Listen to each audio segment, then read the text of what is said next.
And folks, just to note, we will start up in about 2 minutes.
And good morning, everybody. It is 11 o'clock here on the East Coast, and to our colleagues on the West Coast of the US and Canada, good very early morning to you. My name is Joe Storch. I'm an associate counsel in the SUNY Office of General Counsel. I use he and him, and I am so pleased to welcome you to day 4 of our 5-day Spectrum Conference. It has been an incredible series of conversations we have had over the first 3 days, and I know that that will continue this morning, this afternoon, and into this evening.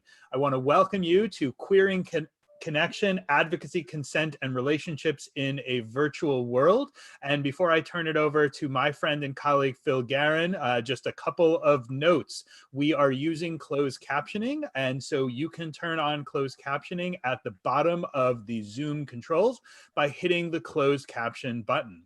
Second, we encourage you to get involved and use the hashtag SUNY Spectrum to comment on the session, to engage with your colleagues, and we are choosing some of the folks who post about it and adding them to the virtual wall, our virtual social media wall. We also have our Workplace by Facebook group where folks are engaging and they are adding comments. And if you have not yet had a chance to join that or don't have the information, please reach out to spectrum@suny.edu and we would be happy to get you set there. I am so pleased to be able to welcome and convene our Ithaca College colleagues. I have family members who are very proud alums of Ithaca College. I've known the folks at IC for many years, and they do tremendous work in serving their students and engaging in this work. And so what a pleasure as a public institution of higher education to be able to partner with a private institution of higher education in New York, because we are all working for the same goals and rowing in the same direction. And I think it's so important to have the policymakers and the folks who are doing the work in the space be able to work so closely with those of us in the counsel's office who advise on the legal issues. So what a privilege it is to welcome Phil Guerin, who is going to introduce the panel and start. So Phil, the floor is yours. Thank you so much, Joe. It's wonderful to be here, and thank you, Joe, and your team for all the help that you give to the private colleges out there, and I'm sure the public colleges rely on you immensely. Hello, Spectrum. My name is Phil Guerin. I'm an assistant counsel at Ithaca College. It's my pleasure to introduce a team from my college, Ithaca College, on the topic of advocacy, consent, and relationships in the virtual world. We have Luca Maurer, the Director of LGBTQ Education, Outreach, and Services, Samantha Libieri, Bold Women's Network Program Director, Yaral de Sorto, our Director of Religious and Spiritual Life, Linda Koenig, Title IX Coordinator, Omar Stout, the Title IX Deputy Coordinator, and Cal Gooden, an IC alum, who is currently a cultural resource intern with the National Parks Conservation Association. So this is a great team. We at Ithaca College, we're a relatively small college, and so we all work very closely together, and this is a really fun group. I can tell you that personally. Coming from the Legal Affairs Office, I can tell you that these wonderful people are really annoying.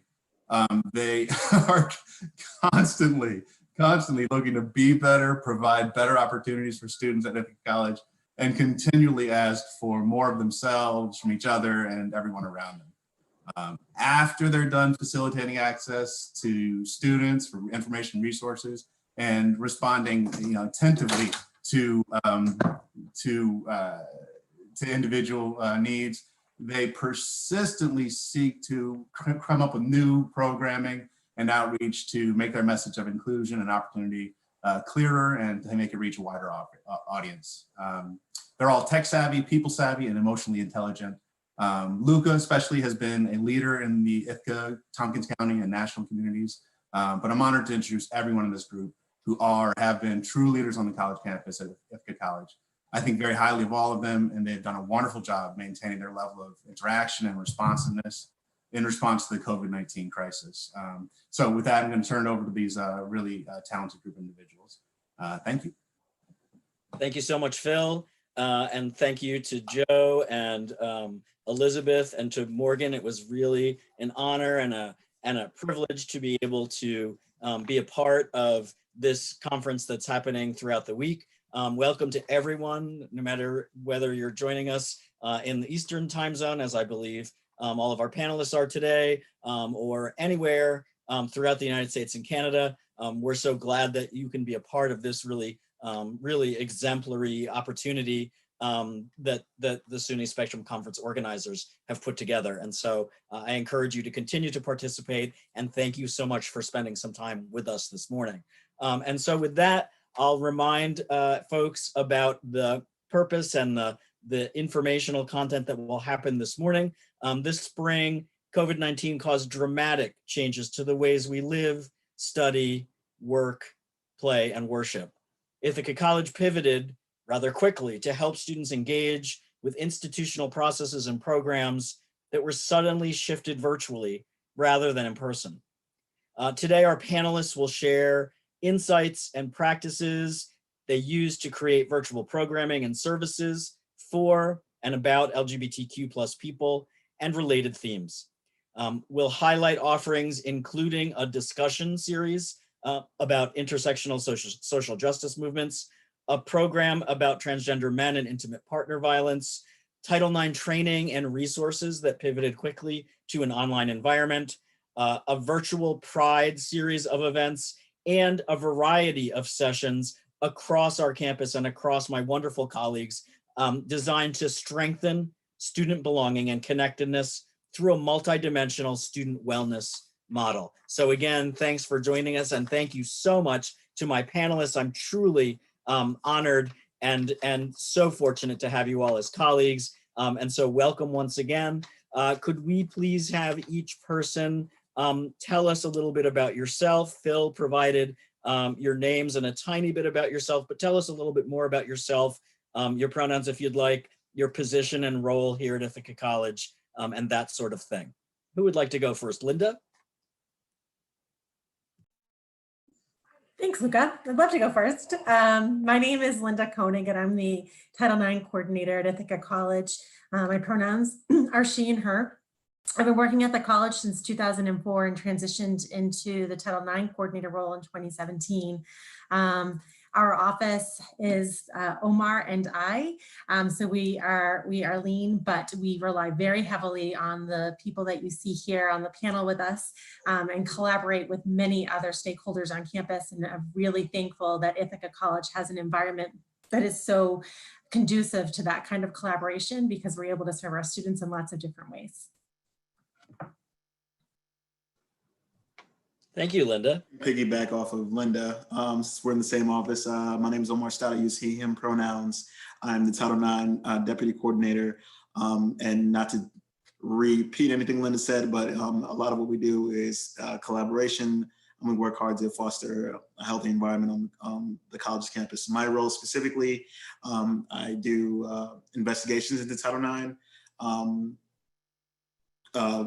potential Title IX violations, and I lead the college's sexual violence prevention programming. Thank you, Omar. I'll go next. Hello, everyone. My name is Sam Alibiari, she, her pronouns, and I'm the BOLD program director at Ithaca College. The BOLD program is a leadership and professional development scholarship program for women identified students in their junior and senior year. Similar to what my colleagues have said, we all work really closely together. I do a lot of work with Omar on the Sexual Violence Prevention Committee and with the Title IX office in general, as well as with Luca and Urold. And I'm really fortunate to begin getting to know Cal as an alum as well. Thank you, Sam. Go. Hi, everyone. My name is Yera Losorto, he, him pronouns, and I have the incredible honor of serving as the Director of Religious and Spiritual Life, the first at Ithaca College. So no one's really asking me to do it the way they used to do it before. But in terms of my office, is we get to really create ways for people to make meaning. And part of that requires that we are in partnership with many, many different campus partners. And within our office, we also work with external partner affiliates like Hillel and the Catholic community, and a number of other community partners that really help us do the work of creating spaces for meaning making, connection, and belonging. So it's an honor to be here today. Thank you, Gerald. And Cal, would you like to introduce yourself just really briefly to help people understand how you're situated? And then in our next question, you can tell us more about how you became involved in this program specifically. Yeah, sure. So my name is Cal. I use he, him, and they, them pronouns, and I'm an alum from Ithaca College. And when I was a student, I worked in the LGBT Center on campus. I worked very closely with Luca. And also while I was a student, I interned with the Advocate magazine, during which I created some content that we have done some virtual programming with in the spring semester. And yeah. Great. Thank you so much, Cal. And I'm Luca Maurer. As I said, my pronouns are he and him.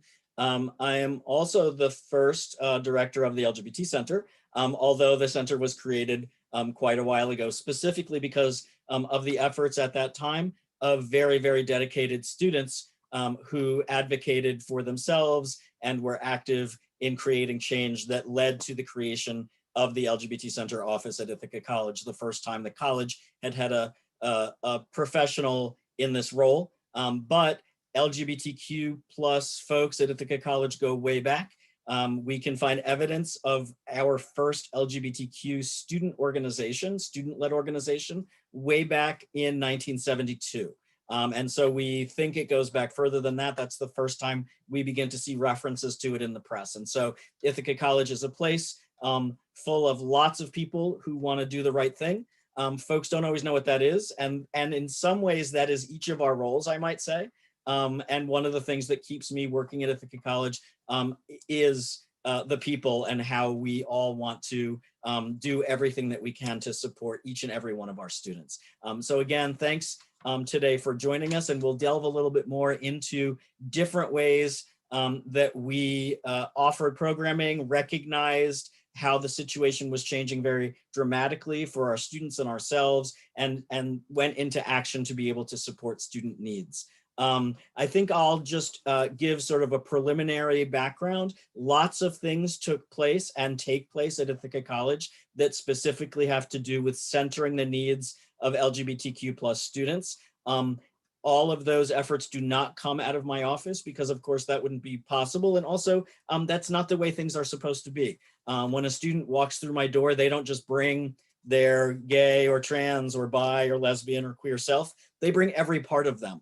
They are a multidimensional person. And so my work with them is through that lens of intersectionality. And my colleagues here on the screen today and many more who aren't with us today, they do that work too. And so the expectation isn't that LGBTQ students should be getting everything that they need only through one office, because they bring everything about themselves to every way that they are present as part of our learning community, whether we're all together physically face-to-face or whether we are dispersed all over the country and all over the globe due to the pandemic. And so one of the first things that I did was to set up a resource page as part of our LGBT Center website, recognizing the realities of COVID-19, providing some very foundational information about ways that we can all keep ourselves safe, and providing some information specifically for LGBTQ people, centering on students, how COVID-19 might impact LGBTQ plus people similarly and in some disparate ways, simply because, not because of our orientations and our identities, but because of the landscape that still exists, unfortunately, of stigma and discrimination across the US. And so again, the inequities that COVID-19 brings to the fore are not new. The global pandemic just serves to shine a spotlight on inequities that have already existed, unfortunately, throughout our society and are embedded in some ways throughout our societies, particularly impacting students of color, LGBTQ students, students who are vulnerable economically, and students in a variety of situations where they experience marginalization. And of course, everyone at the intersections of those. And so the first thing I wanted to do, the first thing I knew I could do, was to provide some resources and some information for our students and also for our faculty and staff and alumni to be able to access.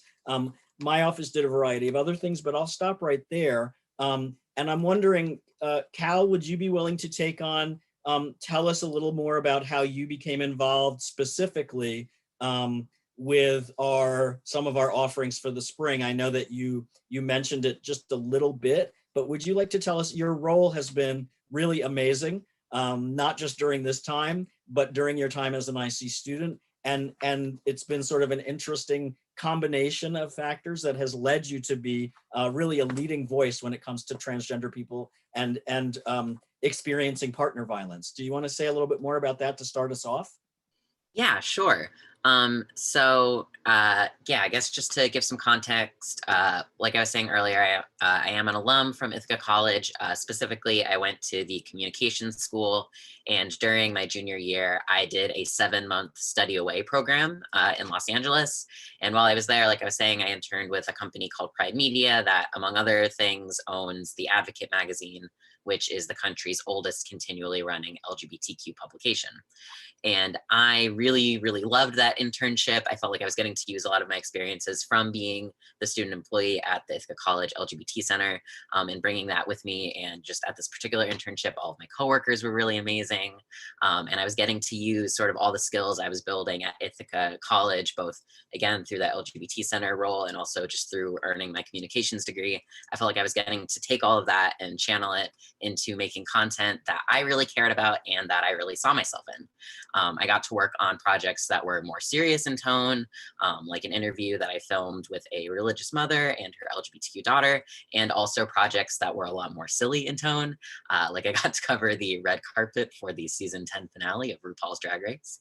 And for me, that semester in Los Angeles, living there was a really liberating experience, not only professionally, but personally as well. I had spent the year leading up to those semesters in LA in honestly a really garbage relationship, and me breaking up with that person didn't really stop their drunken 3 a.m. calls, their pleas to see my new apartment, or the jolt of fear that I felt every time I saw a silver Fiat parked outside my building. LA, however, was practically a whole country away. I never had to worry about running into my ex or seeing reminders of them in the small central New York town that we shared. LA was a land of sunshine and beaches and drag queens and daily 3-hour commutes, because no utopia is perfect. But point is, I finally felt like I was free and like I had sort of successfully run away from my past, and I never have to think about that again, is something that I said to myself. Except, if you've ever had a brain, they don't really work like that. And those 3-hour commutes that I had daily gave me plenty of time to reflect on things and think about things. And it also just so happened that my final month in LA coincided with the 1-year anniversary of when I had finally left that aforementioned garbage relationship. So it was on my mind. And when my boss and I were planning my schedule for that final month, she asked if I had any bucket list items that I wanted to accomplish before going back to Ithaca, before stepping away from this large platform with many followers and plenty of resources to make nearly any project possible. And my response to her was, nope. I'm good, thank you though, which was a lie. And when she had asked that question, instantly, I thought of making a resource for trans people who were experiencing or had experienced intimate partner violence, creating something that, like a past me really could have benefited from. But I was also scared to be vulnerable. And when I was personally going through it, I really only told a very small number of close friends. And so, did I really want to suddenly tell my boss, my coworkers, and also like potentially anyone with an internet connection? I was already queer and trans and really vocal about those parts of my identity. Did I really want to suddenly become an advocate for this issue too? I was honestly very tired of feeling damaged and controlled and like a statistic. Why would I suddenly revisit this part of my past? At the same time, though, the bucket list question wouldn't stop nagging me. And I thought, if I do one last thing with my time here, I want it to count. And of course, while I couldn't know how far it might spread, I did know that trans people are experts at finding representation of themselves on the internet. We have to be, because there's so little of it. And to me, I felt that like if at least one person saw the video and found it helpful, that any sacrifice of privacy would be worth it.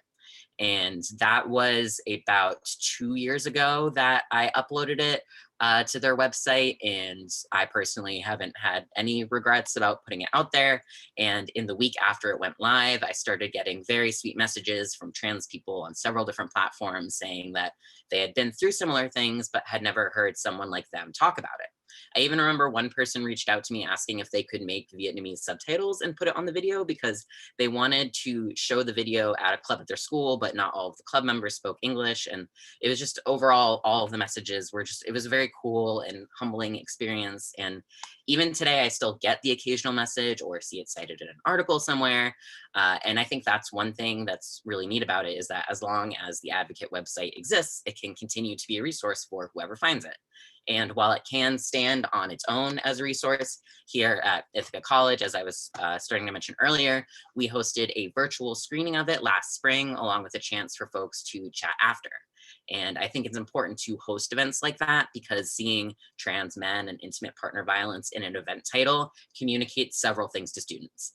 Even if they can't make it to the actual event, they know that, hey, there is a trans community here at this school, and their voices are celebrated. And we as an institution know, and Luca was saying a lot of this earlier, but we as an institution know that simply being trans is not the entire breadth of these students' experiences, that a whole life comes along with it.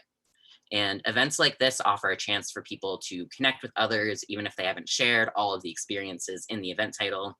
It also lets them know that if they ever do need support, there are resources available to them. Feelings of isolation are sadly not strangers to many trans people. And of course, a global pandemic is certainly not helping right now. And events and resources like the ones we're discussing on this panel today are important for reminding people that no matter how much they may feel like it at times, they are never truly alone.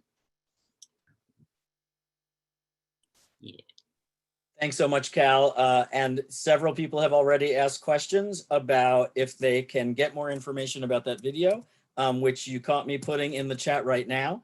And so again, yes, being able to offer that program specifically during the spring semester provided a lot of opportunities for students to feel connected, to hear from an alum who was able to use their talents and their skills about something that was not only professional, but deeply personal, and also to be able to participate in ways that felt safe to them. I know that the group that came together during the spring to view and discuss that film, some of them were very comfortable with having their video on and displaying their names. Others participated, but did so without doing those things. And again, it's a way to be able to allow everyone to participate to the best of their comfort level in a way that they themselves control. And so it's one of the situations where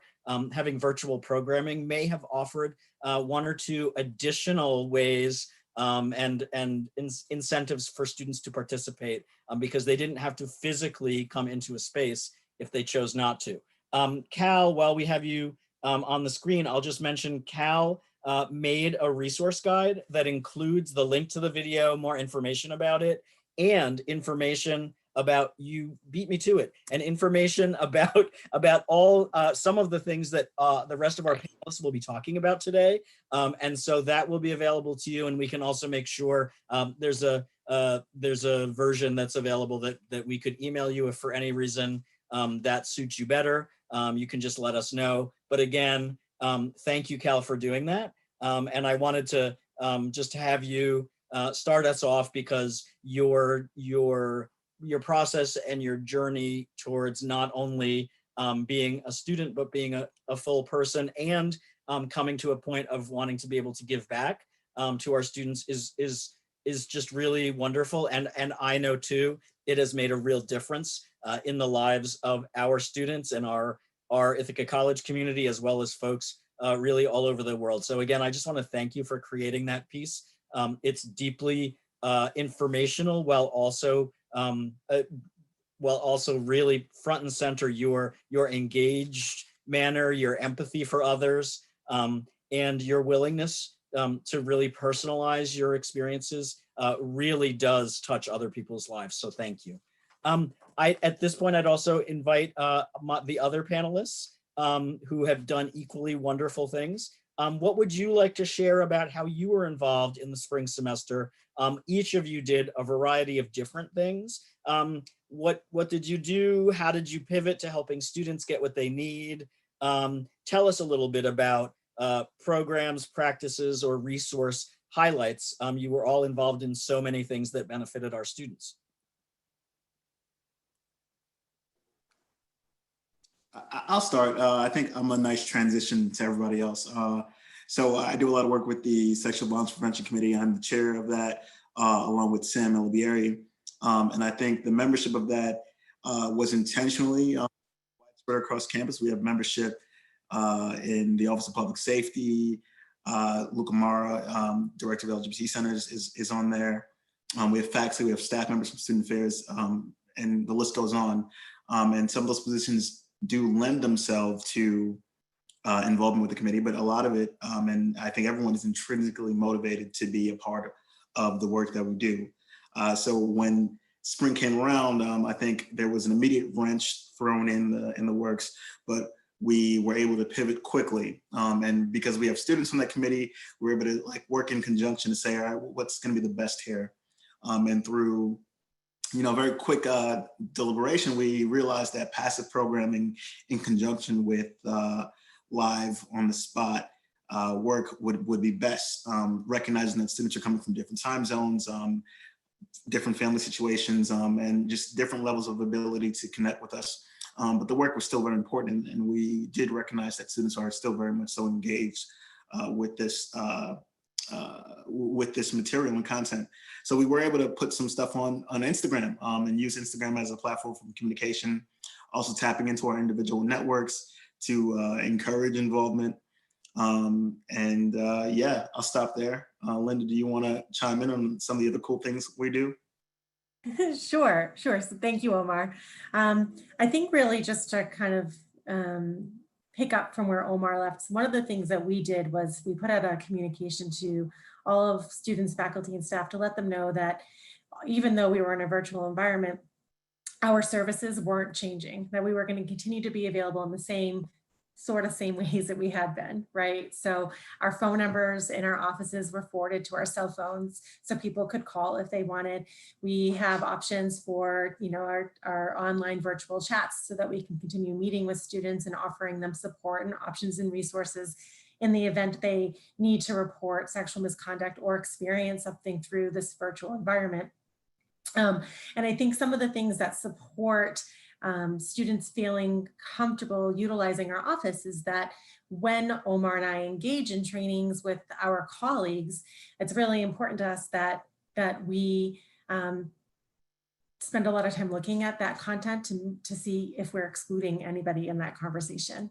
And sometimes we do exclude people in a conversation, but to name that and to acknowledge that and to explain why that's the case in that particular session. And I think that is helping to create or continue to support the culture at Ithaca College that, we all come from different lived experiences, and those lived experiences very much inform how we experience each other and how we experience trauma. And so to support some of that too, in addition to what the Title IX office does, we have a bias impact team. Luca and I are both on that team. And likewise, we sent out a message to the community, continuing to invite reports so that we could support people. And you're also very much involved in that community, I'm sorry. So we can continue to support each other and make sure that the services and support that would be available in our physical environment are available in today's virtual environment too. Thanks so much, Linda and Omar. Sam and Yerald, who would like to talk next? I can go. I'm unmuted, so I'll just go.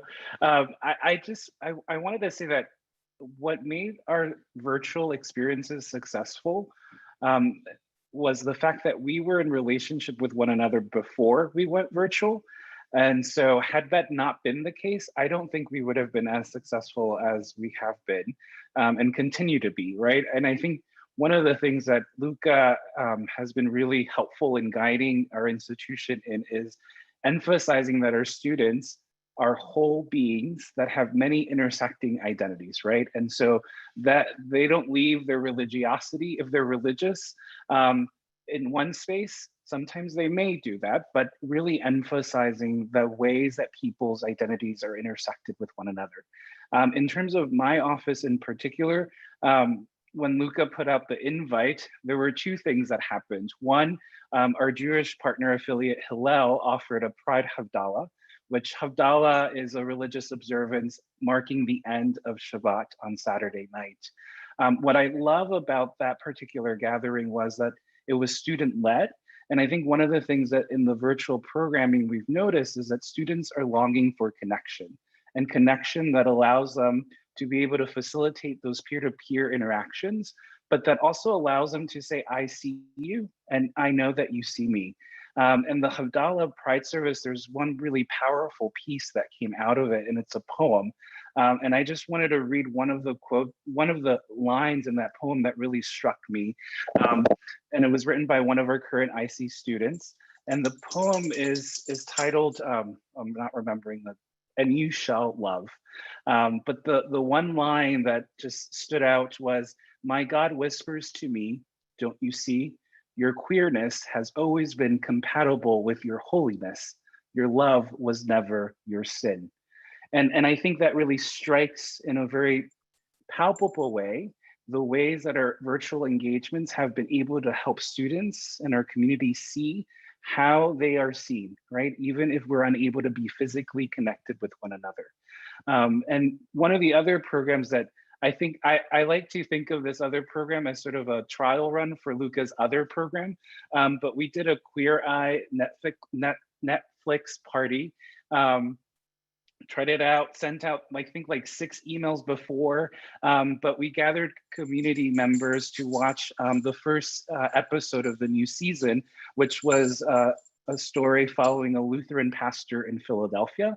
And it was just a really, it was a small intimate gathering, but it was a really helpful way to interact with people while watching a film. And I think the other film that Luca showed was a lot more successful in that. But those were the two ways that during this spring and summer, we were able to at least move in a direction that maintain a sense for our community that they were being held and that there were spaces for them to be fully who they were within all of our partnerships. Thank you so much, Yerald. Sam? Hi, everyone. So I would like to talk a little bit about the film series Fundamental Gender Justice, No Exceptions, which is a documentary film series created by Charmine Obad-Chenoy and Global Fund for Women. So that organization reached out to me back early I guess really late winter, more like January, February, and they asked if I would be interested in hosting a screening of this series on campus. And at the time, we still were on campus. So I worked with Omar and Linda through the Sexual Violence Prevention Committee and the Title IX office, and I shared it with them. And I was like, can we do this? And they both were super on board. So we had planned to do that in the month of April for Sexual Assault Awareness Month. Obviously, plans changed, and as we switched to remote instruction in March, we got together and we thought about how we can really share this with our community still and still create opportunities for our students to connect and learn and engage, but not just our students, our faculty and staff as well, and the larger, greater Ithaca community. And really, we shared it on social media and even got a couple people from different institutions in different states, which was great too. But to talk a little bit more about the film series. So it's a 5-part series, and each episode shines light on a grassroots activist and community organizers who are fighting for gender justice and disrupting the status quo to really change and alter the course of history. So the 5 episodes, just really briefly, it highlights LGBTQI+ rights in the country of Georgia, intersectional justice movements in the United States, comprehensive sexuality education in Kenya, racism and patriarchy in Brazil, and child, early, and forced marriage in Pakistan. So it's really a large variety of topics in countries all over the world, but each episode is 17 minutes long. So it does dive deep within those 17 minutes, but there's only so deep you can go within that time. So it really is just like scratching the surface of those topics and conversations. But it was a pretty extensive undertaking, especially in a virtual setting. And truthfully, I couldn't have done it without the support of every single person you see here on this screen and amazing colleagues that I have at Ithaca College. So we were able to bring together a group of facilitators. I think we had 10 or 12 facilitators from across campus, faculty and staff, who either co-facilitated or in a small group of 3. And what they did is we came together in the month of June, and we kind of spaced out the episodes, but the facilitators for that day would share the episode virtually. We would broadcast it live. And then our facilitators for that day would host a conversation with the participants. And we were sharing this out on social media across all the platforms that those faculty and staff are connected to from their various offices, as well as the Sexual Violence Prevention Committee.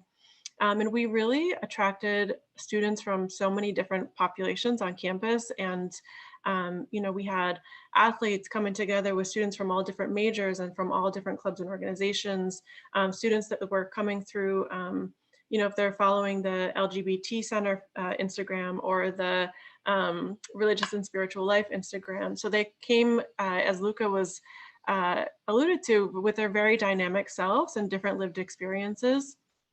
But it wasn't just students that we were offering this to, it was faculty and staff on campus, as well as, like I said, community members. And we really tried to break down those barriers of what you might see in a typical curricular or classroom setting versus a co-curricular setting, which is really what we were going for, is more dialogue, and to change that dynamic at an institution of higher learning where there's someone who has the knowledge and the sort of the power in the classroom, and there's a very clear gatekeeping that happens where someone might have the knowledge and they get to dictate when and how they share that knowledge with students, to talk about a very specific example. And that was not what we wanted this experience to be. We wanted it to be, yes, there's facilitators and they help to kind of guide the conversation and they share questions, but it was more about experiencing the content, which was the episode, together, and really discussing that together. And participants were able to make personal connections to the characters and the themes and the topics, and talk about their own lived experiences, share that with other participants in the room. And we as facilitators were not necessarily experts in each of the individual topics or themes.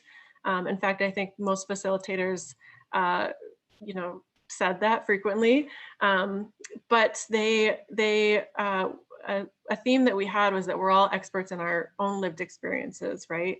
So we could come together and talk about these things and create spaces for our students to explore these topics and social justice and activism and think about what that might look like in their own lives.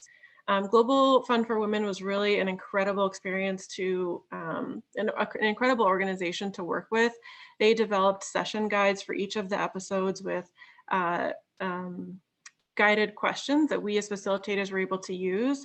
Our facilitators also created resource guides for each episode that not only shared their contact information, but it also shared local and global resources that were related to the theme and country and movement that that episode talked about, and that was shared out with participants. They also made this series free and accessible online to anyone who wants to watch and participate. That's in the link that Cal shared. And to kind of take that all full circle, I shared that I'm the director of the BOLD program.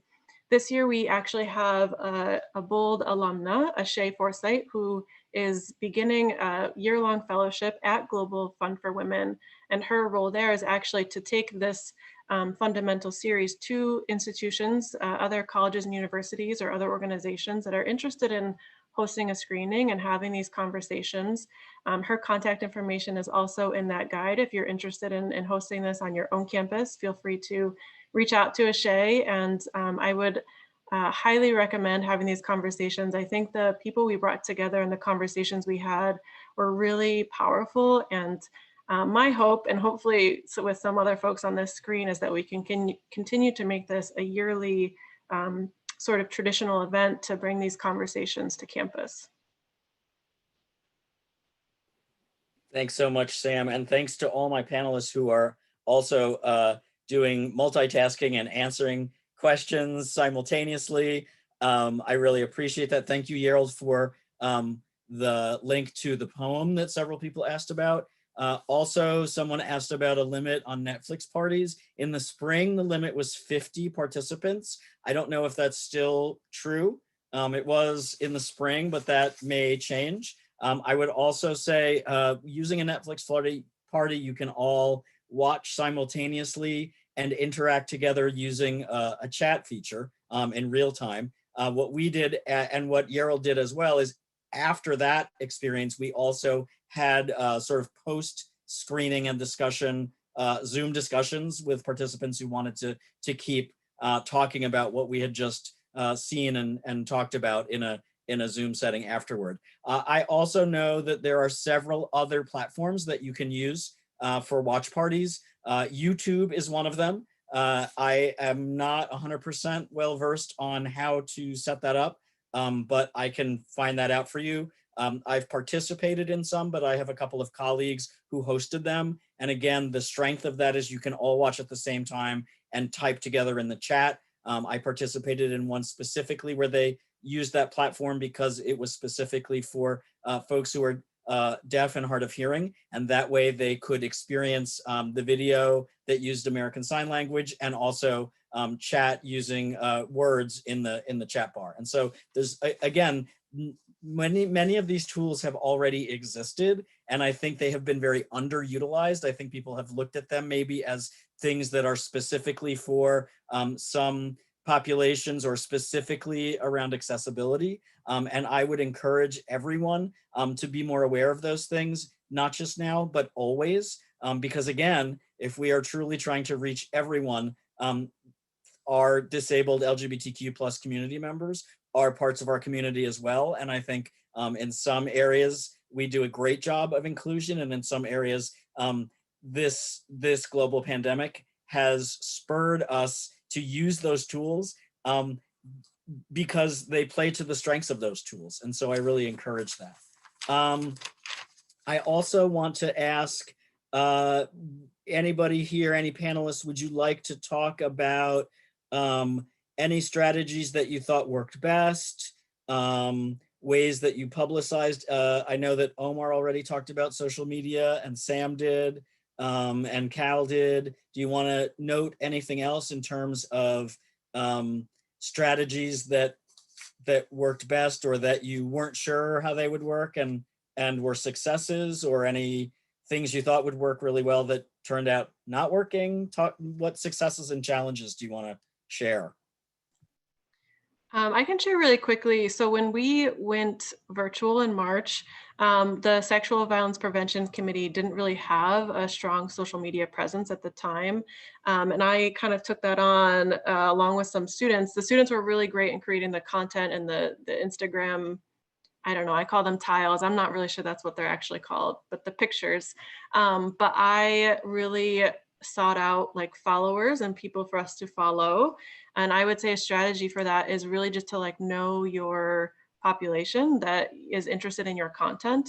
So I spent a lot of time seeking out other groups that had similar vision and mission to what we were doing with Sexual Violence Prevention Committee. So I followed, you know, a lot of Title IX offices around the country. I followed any other sort of advocacy groups that I could find at all. Of course, you know, checking their content and making sure it was in line with ours as well. But I think that was a huge strategy, because if you have similar interests, at least as you're starting that, trying to generate that social media content or that social media presence, trying to find similar groups, organizations, people that are similar to yours was a huge success and really helped us to increase that presence quickly. And I'll just say, Sam, we're still reaping the benefits of that work that you that group put together. I still see engagement in our social media, even though we haven't had a real post in maybe a month or so. We'll get back to it, I promise. But I think another point would be just creating as many points of engagement with the content or the topics as possible, recognizing that some students may not feel comfortable or be able to get onto a Zoom call during the middle of the day, but are much more likely to scroll through Instagram and read a sequence of tiles on Instagram. And I'll just add on to that too. I think it's important to consider, since, you know, now, as has been mentioned, you know, people can be in all sorts of time zones during these times. So thinking about what time of day you're posting on social media, and thinking about, like, you know, if most of your people are on the East Coast, maybe you want to post around a certain time, or maybe making a couple posts in a day to make sure that it gets seen. So it's not like, you know, midnight for someone somewhere, maybe they don't see it, and just keeping that in mind too.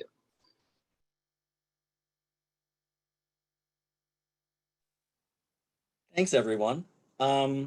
We've had a couple of questions. I think Gerald is going to start off with one of the questions that came in that follows up on his comments about the strong collegial relationships that we had all built prior to going virtual. Do you want to take a try at that? Sure. And this is my attempt, not coming from a public institution, and so just framing it in that way. But I do think that one of the ways that I found myself at Ithaca College being able to move as a new person first in the position was finding who my allies were, and cold emailing them, right? And I know that's really risky in many ways. But I knew that I could go to Luca, but part of it was Luca was on the search committee. And that's another place that I started. I started with the folks that interviewed me for the position once I was hired. I would also pay attention to allies in the local community. The context that's been shared for everyone else is that this is a public university in a conservative area. But I always remind people that in conservative areas, there are other people that are not conservative, and there are other allies that are not conservative. And I think finding them, whoever they may be, whether that is a local religious community, because they do exist, or an organization nearby, that's the best that I can offer in thinking about working in a public university that may be in a more conservative environment than the context that we find ourselves in at Ithaca College. I don't know if others on this team have other thoughts or resources specifically to guide with this particular question. I would just say that I'm not sure what the person's role is, but I think the power of working with students can never be underestimated, overestimated. Cal's a great example very influential, very helpful, and very resourceful even after graduating.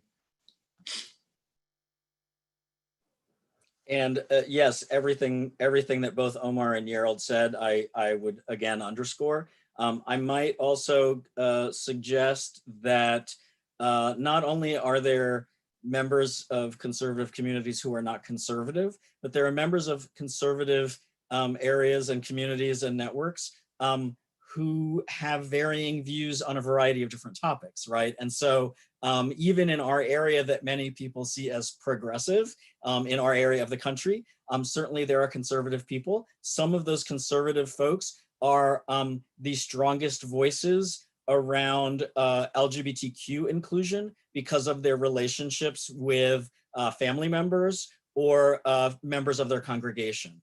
And so again, those personal stories and the personal ways, I guess I would really encourage folks not to count people out, that there are many reasons that folks come to this collective work, and to not summarily dismiss them because of any social identities or affiliations that they may have is a really good thing.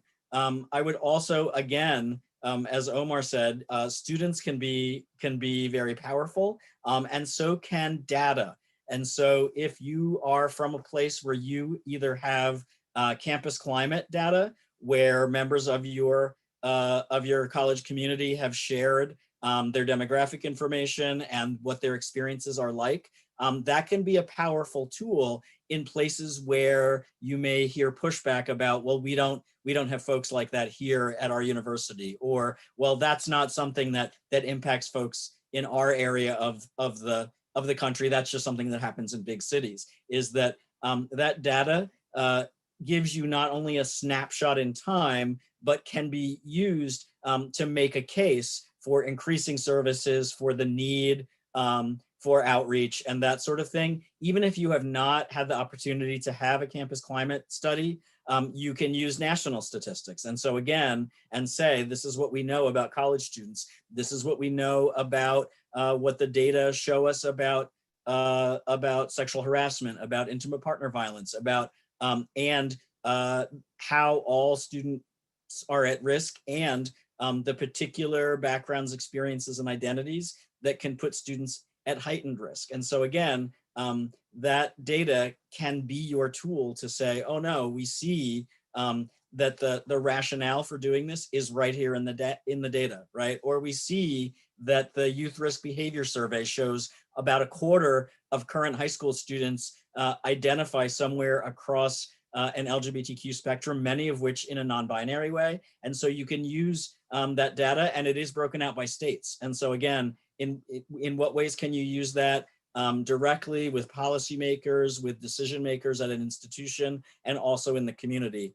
Is something that I have used to great success. I feel that there was another question that I wanted to pose to everyone.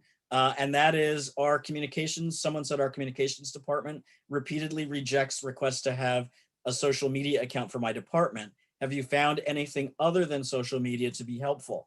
I will say something about social media, and then I'll also put out to the rest of you if you have other ways other than social media. Even if I know there's lots of organizations and institutions where there may be one and only one social media voice, I think that's fine.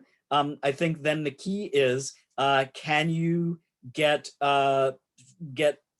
decision makers to agree to student takeovers of that account, right? And so again, it doesn't have to be a big gay takeover, although that would be cool. It could be, hey, we have various students that do a takeover of the social media or highlight what they're doing. And again, our students are involved in many different things and have many different experiences. And that is a tool, again, to highlight, hey, these are some ways that we bring our whole selves to the institution. So that's one way. And that's one way that we used before we had established our social media accounts, because we didn't have the resources, the personnel resources to do so. And in the beginning, it was a little bit challenging because our communications folks, though well-meaning, assumed that if we had LGBTQ students the focus of a media takeover would be LGBTQ specific. And so again, I think it was a great learning opportunity for everyone to see, again, the breadth and the depth of our students' interests and involvements in a really positive way. Do you all want to talk more about alternatives to social media or other sort of social media workarounds that you may have used? I would just like to add that sometimes our social media also invites disclosures that students or employees have experienced sexual misconduct, and as a result, that puts the college on notice. And there's some, varied responses that we all would want to undertake depending on what the disclosure was. And so I think the other piece of social media is just being prepared institutionally to understand, who are the people you're going to bring into your circle to determine the response to what might be a disclosure on social media, and how you intend to kind of engage with people who have posted some things, so that it isn't something that catches us off guard when, the intent that we went out with was to pull people into conversations and programs. It can sometimes also require us to act a little bit too. And in that light, I think we made intentions to really guide the conversation to one platform. So we didn't really encourage a lot of back and forth through social media. We used it as an advertising or to build up some interest. And really point everybody back to our webpage where we had a list of resources. So I'd say, what are the limitations of your campus's website, right? Or your institution's website? Can you have a blog? And if you can't have a blog, can you create some very snazzy flyers to pass around via email? Some other tactics that I've used is in the past, I've curated listservs. It's an opt-in process, but just as an example, I didn't do it this year, but last year with the Bold Women's Leadership Network, I started meeting all of these women identified students on campus that were interested in hearing about opportunities that might be workshops or job opportunities or other things that they might be of interest to them. And so I started curating sort of a weekly or bi-weekly newsletter of sorts. And I always said in that email, free to opt out, of course, but also to send it to other students. And I got so many responses from students on campus that said, I heard you're doing this listserv, please add me to it. And I think by the end of last year, I had almost 100 students that were receiving that. And again, I was just sharing out sometimes it would be inspirational things or speakers coming to campus, just different opportunities. So that, it took some time to grow, but that worked. At Ithaca College, we also have a platform called Intercom, which is basically online news board. I don't know, anyone else feel free to jump in and explain it, but basically anybody on campus, organization, department, or individual can post information there. And there's different sections for faculty, staff, or students about events, about community connections and engagement opportunities. So we post events there as well and let people know some of the things that are going on campus.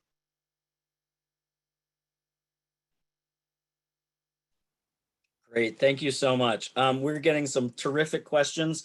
If we could, what I'd like to do is hold on to those and invite the panelists to respond to one more question first, and then we'll circle back and take the questions that we have in the question and answer box, and also invite your additional questions.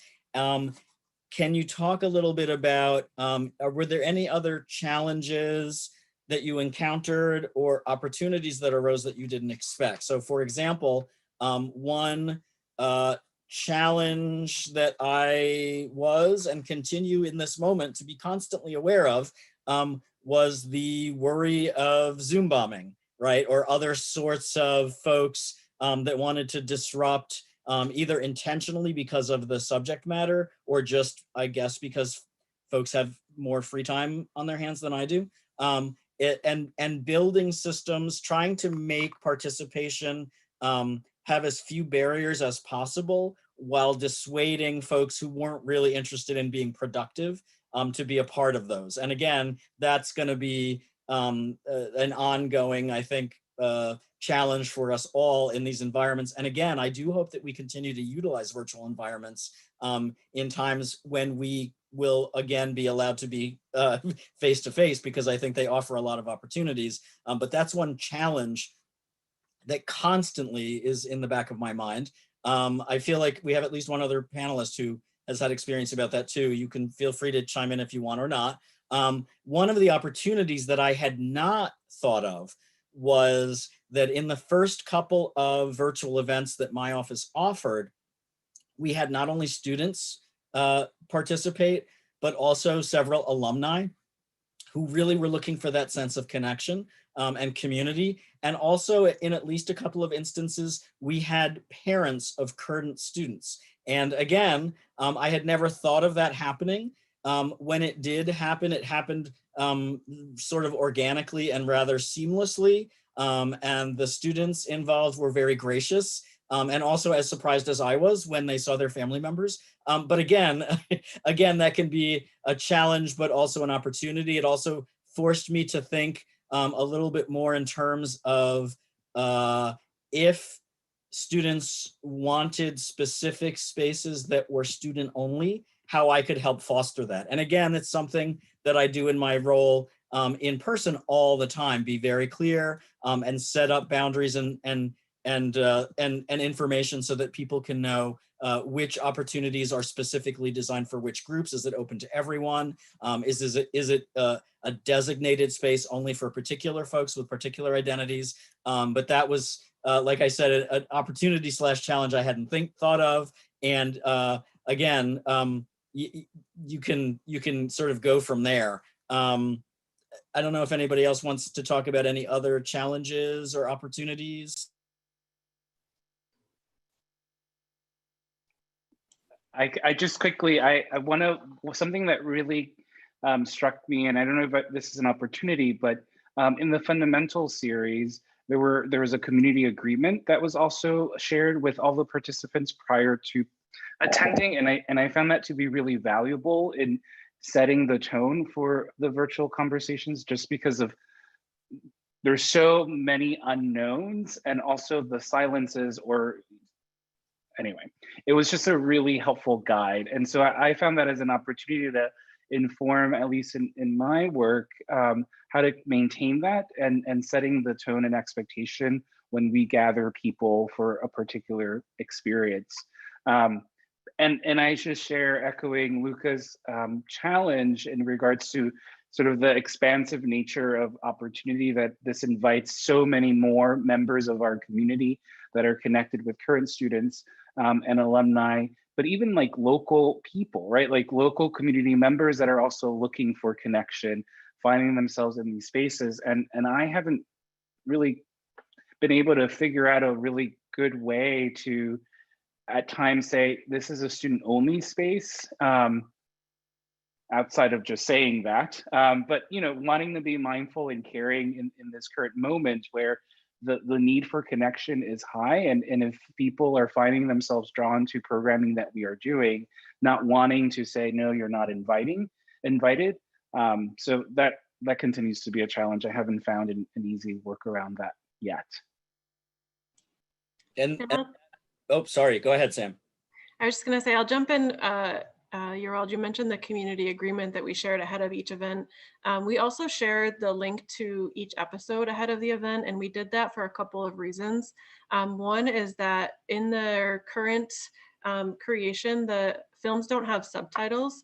And so that's obviously an accessibility concern for participants, especially in a virtual setting. So we shared it out ahead of time so that if people wanted to, they could watch it multiple times, they could slow it down or change the audio if they had an ability to do that to allow them to fully participate. And also the content, the themes, the topics are heavy in a lot of those films. And we shared out information about that ahead of time, including like content and trigger warnings for any participants to be aware of what they were potentially going to see or be participating in the conversations.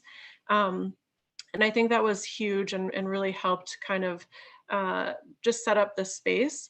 But one of the challenges, especially in a virtual setting, and I think we've alluded to this, is that you can't read a room, you can't see people's reactions, their body language, and it makes it really difficult to talk about challenging topics. And one thing that I forgot to mention, but Linda and or Omar attended each and every one of those sessions and introduced themselves from the Title IX office and just shared that if, their contact information in case anyone needed to talk about anything that came up for them after watching those episodes. Thank you, Sam and Yerald. And that also made me remember one more thing that I wanted to just briefly highlight, that again was both a challenge and an opportunity that I think we rose to the occasion around. And not we, meaning I think every single person on this panel, as well as a number of other members of our college and also our community.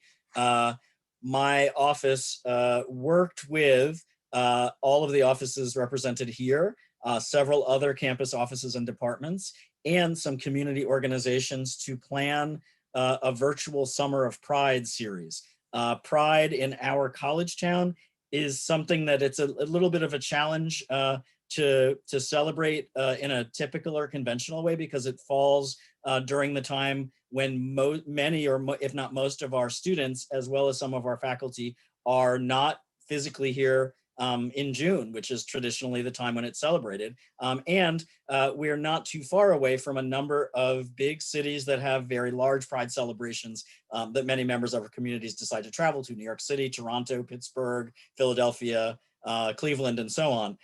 This year, as each of those big city Pride celebrations issued their announcement that it would be only virtual, some of my colleagues in the community and at another nearby university, you may have heard of it, Cornell University, we all had the time to get together to say, first of all, what are we doing? And does this present an opportunity to do more? And so we pooled our time, we pooled our talents, and what we came up with was not just a Pride event, but 3 months worth of events spanning lots of different things. Everything from a couple of the events that Yerald mentioned to Netflix watch party of the documentary Disclosure that my office did. I highly recommend it if you have not seen it already. It's a film on Netflix about representations of transgender people in media that also does, I think, a very good job of looking through an intersectional lens, particularly ways anti-Blackness and anti-transness have collided and been a part of movie history, movie production, and movie themes for more than 100 years. We did that. Our colleagues at Cornell offered an LGBTQ look at their botanical gardens, which again is very highly specific, but the folks who participated really enjoyed it. We had trivia nights, we had Pride dance and Pride yoga events, we had local LGBTQ history events, we had a do-it-yourself name change clinic in a virtual space, which was a first for us. We had done them in person before, but we had that in a virtual space, and many, many more things. I know I'm forgetting things. I'm very sorry about that. But it really allowed us to plan more intentionally, to offer a full slate and a collaborative calendar. These are things that never worked in the past, both because we didn't really have a very large audience, but because we were each sort of very busy doing our own thing for our own in quotes constituents. And this really encouraged us to work creatively. And we're now in discussion about whether or not we'll be able to sustain this and continue this into the fall. And it is our deep hope to do so. That also helps provide folks with options and choices, so they can do a self-sort themselves, right? So instead of saying, oh, what 5 or 6 events is Ithaca College offering that may appeal to me, they may say, oh, I'm really into this botanical garden thing. That way I can participate, get my needs for community met, right? And also maybe then save other spaces that might lend themselves more specifically to students only.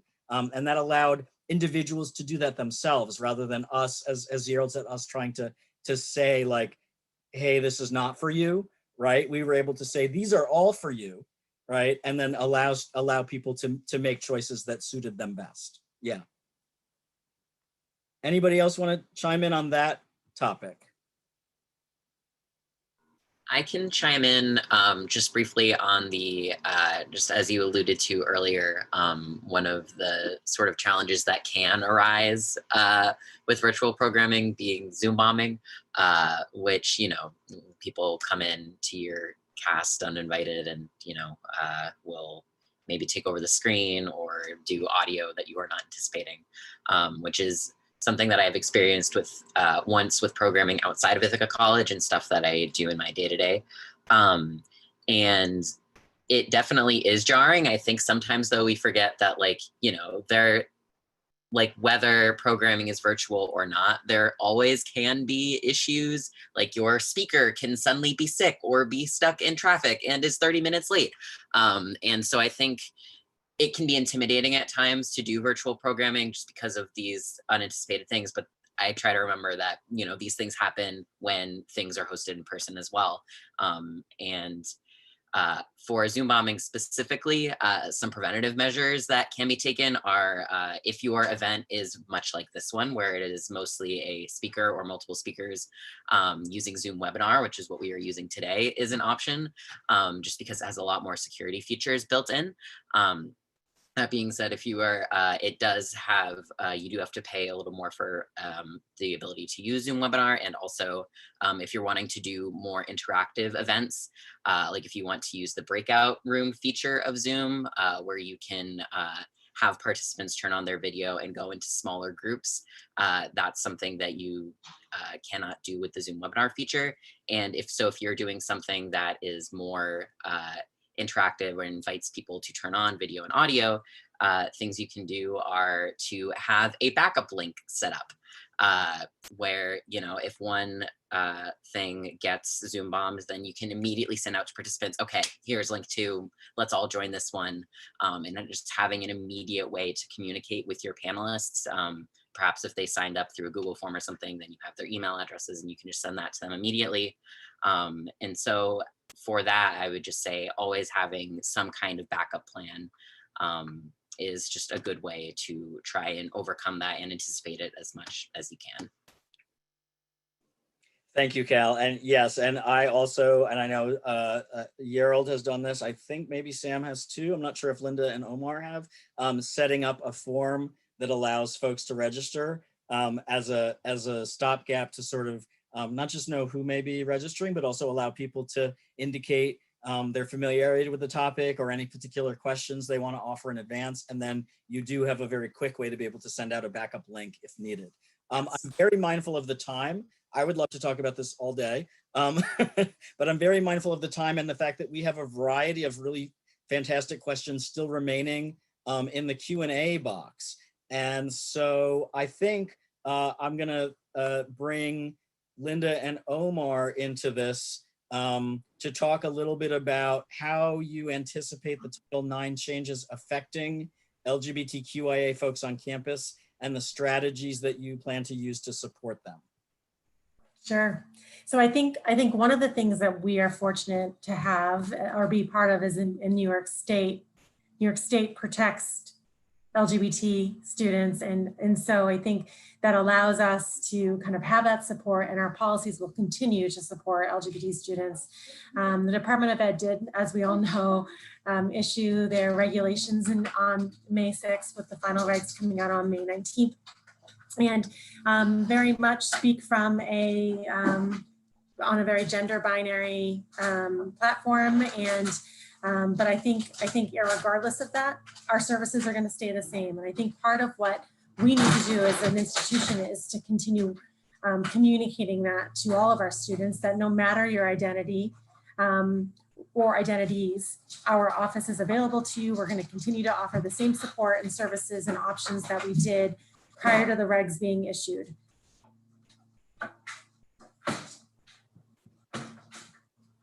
Thank you, Linda. Another question that we have, how does your college promote these virtual events to increase participation? And I think we've mentioned a few ways, but would anybody like to add any or review some of the ones that we've already talked about? One thing I'll say that, again, this was a surprise to me, I was dubious about the impact of making Facebook event pages because, you know, everybody knows nobody under the age of whatever uses Facebook. But there's two things that aren't true about that. And one is there's some really interesting survey data that shows that young adults and young people do use Facebook way more than folks expect. And that even folks who don't use Facebook, that don't use it in a way that we might consider active, did pay attention to Facebook events, which was really not something that I expected. It was something I really wanted to sort of take off my plate. Like, here's the 9 ways I promote these events and let's stop making Facebook events. But that really was a way, not only that some students saw it, but definitely ways that our faculty and staff and alumni saw it and members of our community who then reposted, reblogged, and shared with folks that they knew that definitely did increase involvement. I know that your mileage may vary on that one, but yes, I'm still very much actively trying to not have to create Facebook events in addition to everything else, but their yield is for us is really still very much valuable and worth it.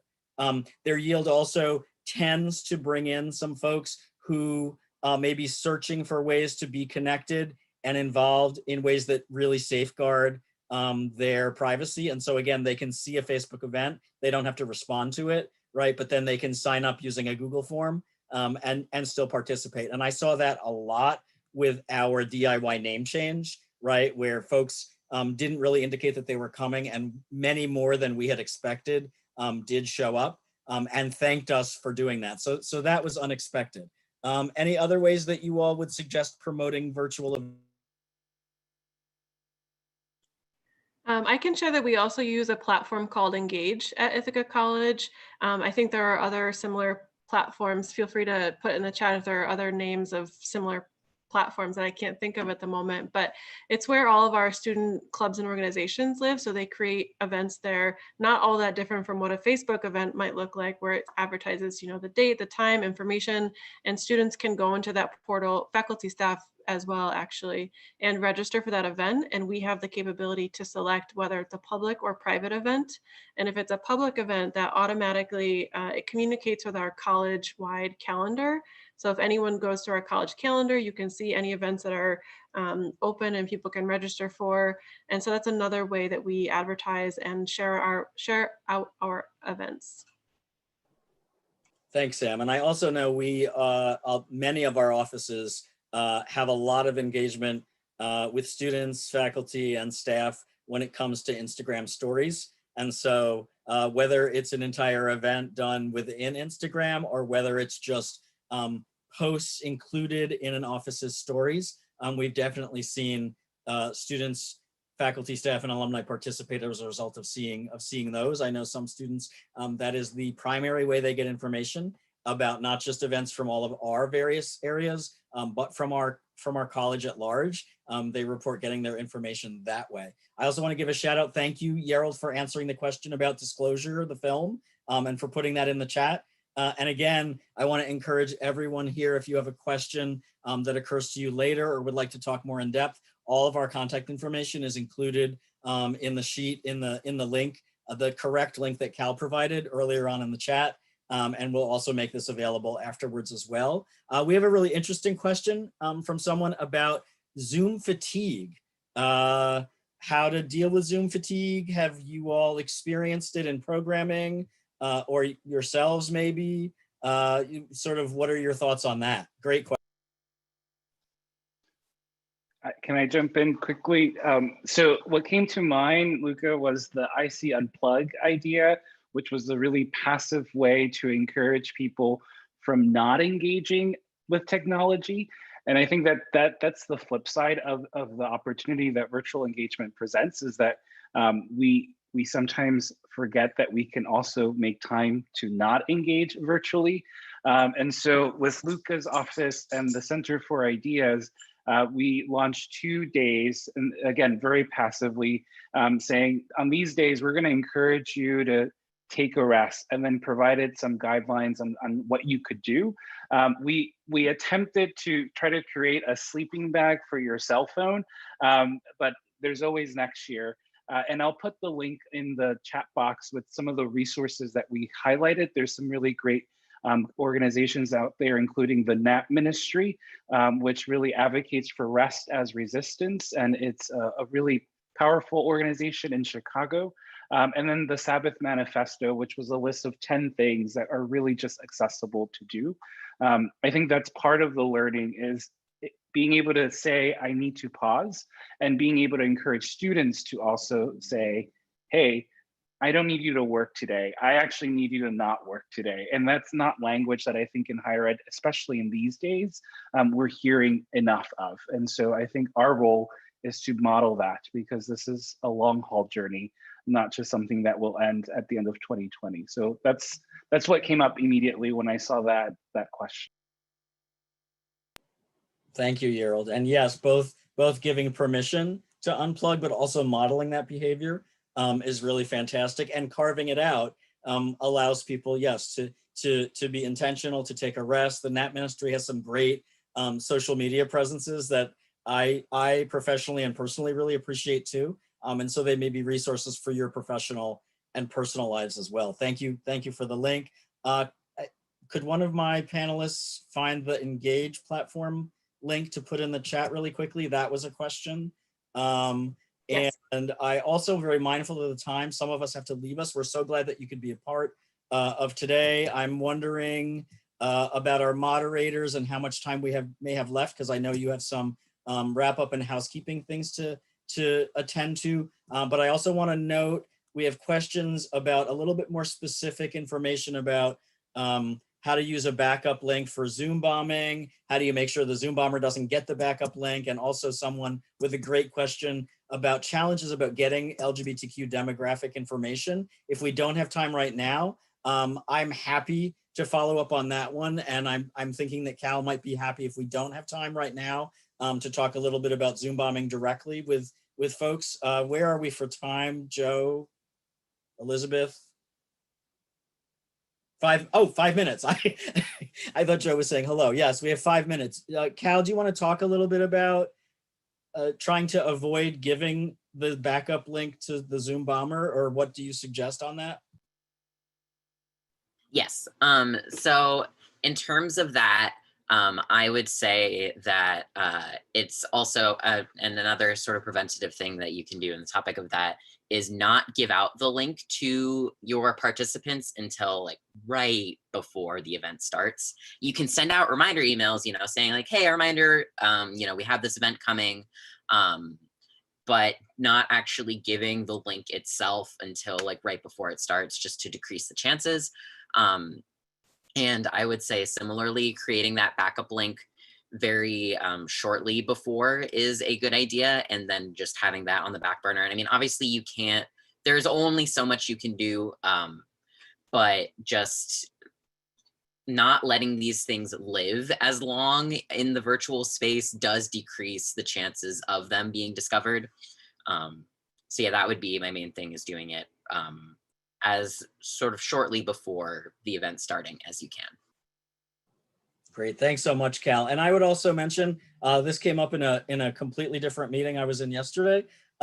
Although I know that this can cause a lot of anxiety, that folks can come in and try to disrupt our virtual happenings.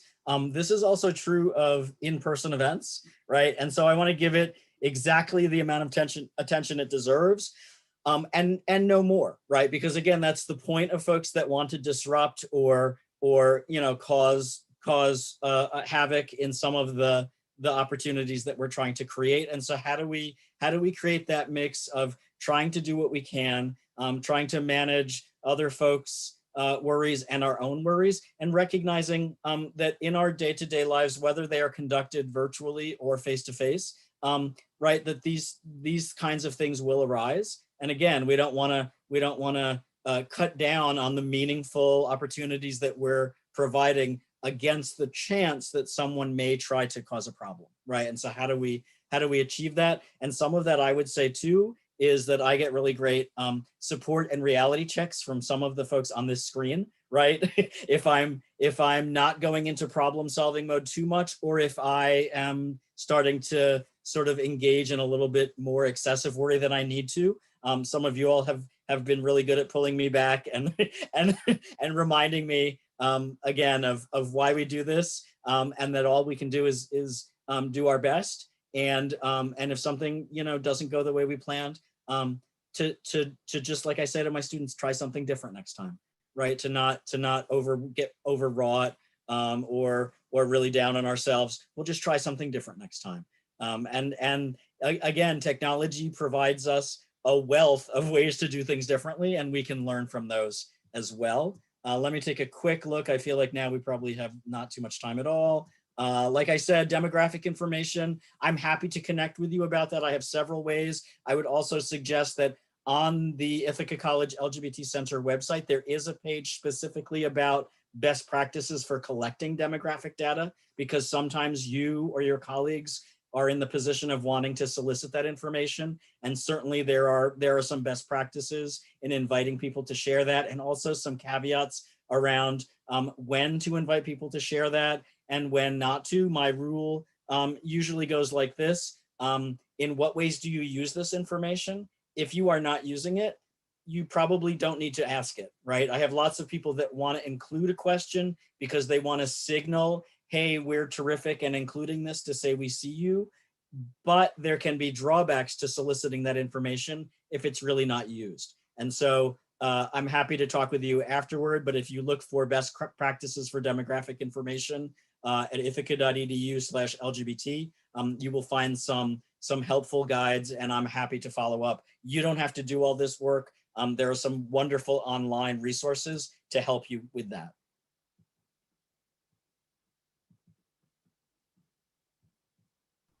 And why don't we just take one more question? To add as we're closing. Can I just say again, I value each of you so much in all of your respective roles, and some of us have multiple roles, right, in relation to our college and our community. I am so filled with gratitude for the ways that you put our students at the center of things, with the focus on them and what their needs are. And if we had to have a virus like COVID-19, I'm so glad that I'm not going it alone, that I'm going through it with all of you. And I really appreciate everybody who's tuned in today and who may be watching later. I do invite you to contact us directly. We're here to help. And again, the students are our why, and I want to help anybody do that to the best of their ability. So thank you so much. And I think I'll turn it back over to Joe. And what a great note on which to end. And it just shows the privilege that I think we have, speaking for Elizabeth and the team, in being able to highlight and spotlight some of the incredible committed work that's going on at Ithaca College and at colleges and universities across the country. So thank you to all of you. Thank you to everyone who joined us. Check your email, get some coffee or some lunch, or if you're on the West Coast, some breakfast. And join us at 1 o'clock Eastern for supporting LGBTQ students during the coronavirus pandemic. Of course, a topic that's on everyone's mind. Continue to tweet and Instagram and snap the Facebook, which maybe is more relevant than you thought it would be, using the hashtag SUNY Spectrum. And we look forward to seeing you at the next session. Thanks everyone for coming, and that will end the session. Take care.